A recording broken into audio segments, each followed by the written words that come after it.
At nagbabalik ang PTV Sports, nag-opt out sa kontrata sa kanilang kupunan sina NBA stars Dirk Nowitzki ng Dallas Mavericks at Dwight Howard ng Houston Rockets.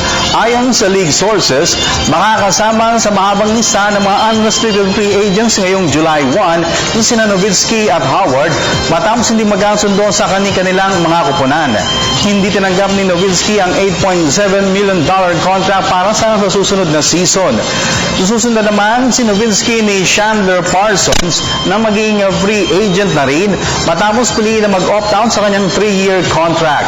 Samantala, hindi rin tinanggap ni center Dwight Howard ang $23.2 million offer ng Houston Rockets.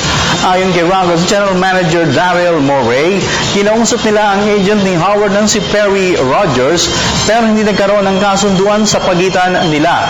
Ayon sa kupunan, naisa na nilang manatiling si Howard lalo't maganda ang defensive abilities nito at may potensyal din sa offensive end ang 6'11" center na sasailalim sana kay bagong head coach Mike D'Antoni.